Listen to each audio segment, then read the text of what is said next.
My parents cut contact with me because I said I don't like Trump, and he scares me a bit. I accidentally created a bit of a situation with my parents on Thursday. For context, my husband works nights, and I get kind of lonely, so I call my parents because they like to see my baby, and I have no one to talk to. Anyway, we were talking about the usual nothing, and somehow Trump was mentioned, and I was just like, yeah, not really my kind of guy. Not a fan, just so I could avoid getting into a conversation about how great he is, because that would have happened otherwise. Well, I guess I should have taken the glorification because it turned into a volley back and forth about how I'm an extremist liberal, and that they didn't realize I was that stupid, and that I must be listening to something awful to not like him.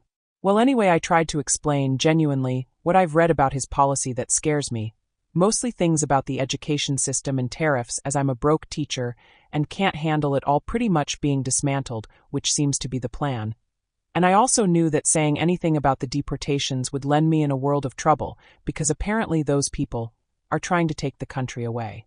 Now, I'm aware that they're super Trump fans, but I was aware that it was so bad that they would be willing to throw their relationship with me and their granddaughter away. They haven't talked to me since the incident and made it clear that they don't really want to. Any advice for dealing with this?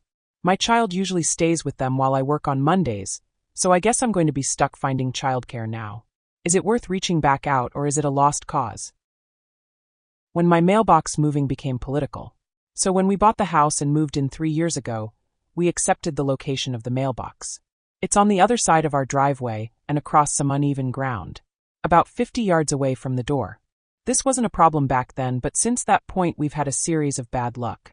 Wife needed a new knee, I sprained an ankle, and while it's healed enough to walk on and go back to work, anyone who has had one knows that it can take a while before it's back to 100%.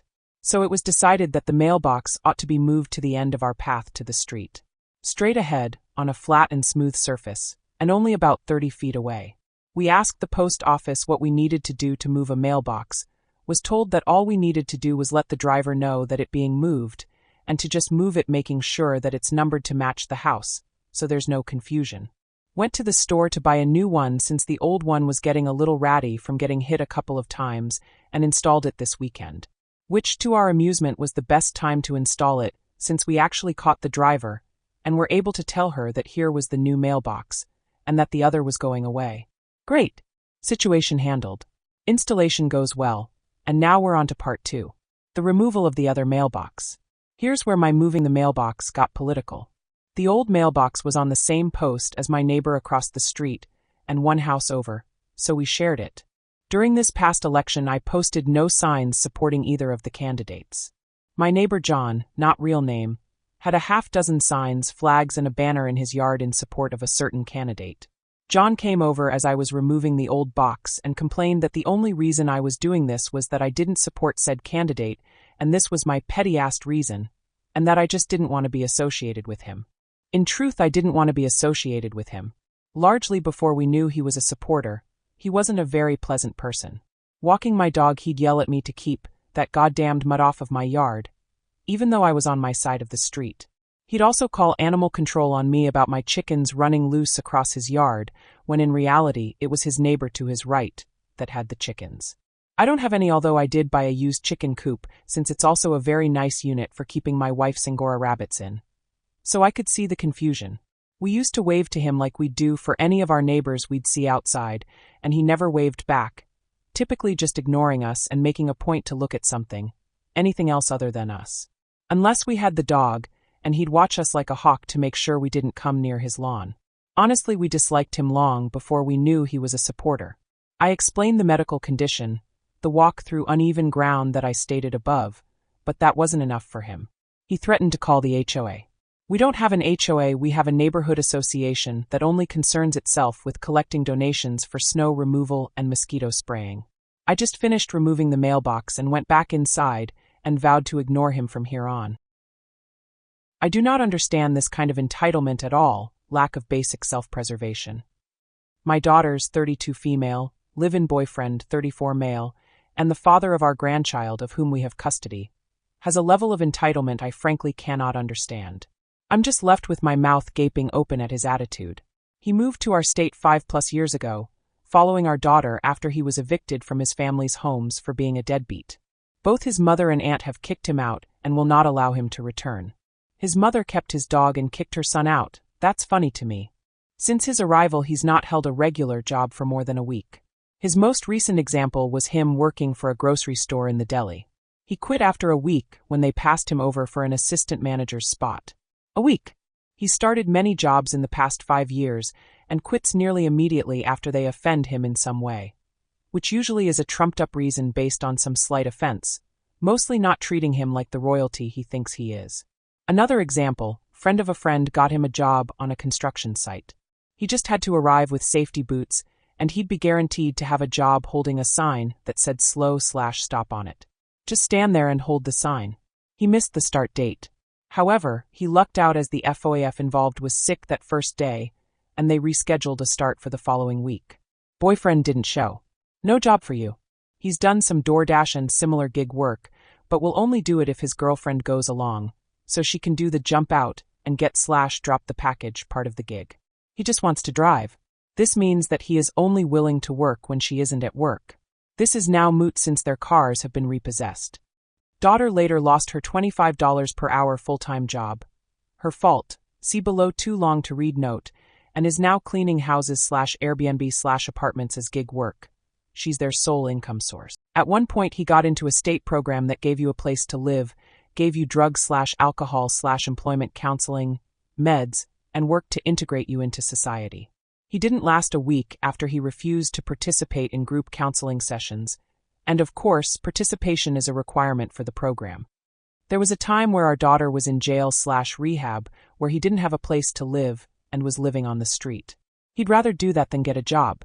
He also refused to stay in a shelter. It was beneath him. There's certainly a victim component here. Nothing is ever his fault. Everything happens to him, and it's all terribly unfair. He has to be the center of attention. He left a play date with his kid after they weren't paying enough attention to him. There's an entire history here that rapidly gets into too long to read territory. Drugs, DV charges, child neglect, temporary protection orders, etc. They're all relatively minor misdemeanor charges and issues. The kind of things the judge gives you probation for. He's also failing to participate in any of his probation requirements, therapy/drug testing, and is likely to be violated soon. Most of what seems to be missing is, to me, basic self-preservation. If I meet my probation requirements, I don't go to jail. If I work this week, I can buy food. He seems to lack any awareness of cause and effect.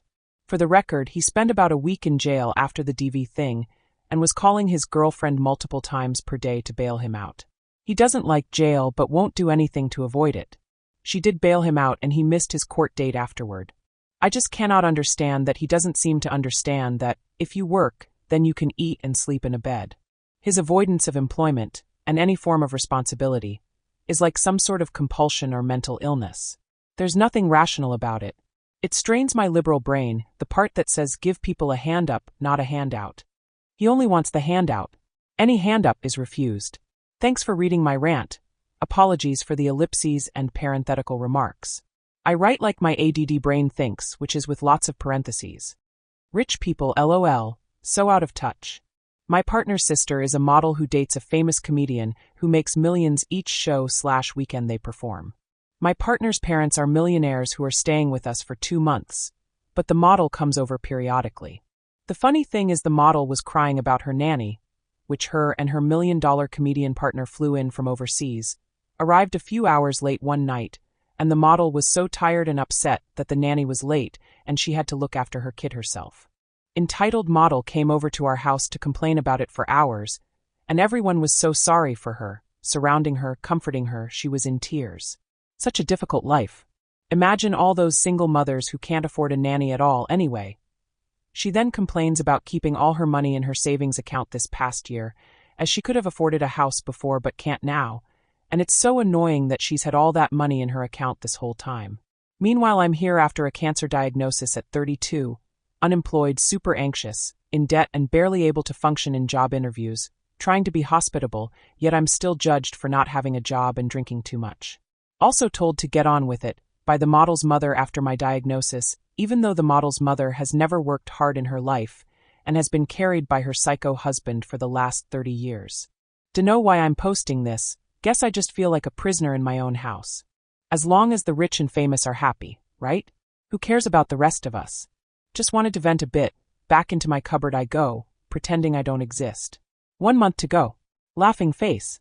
Thanks for watching. If you enjoy this video, please like, comment, and hit the notification bell so you don't miss out on new videos.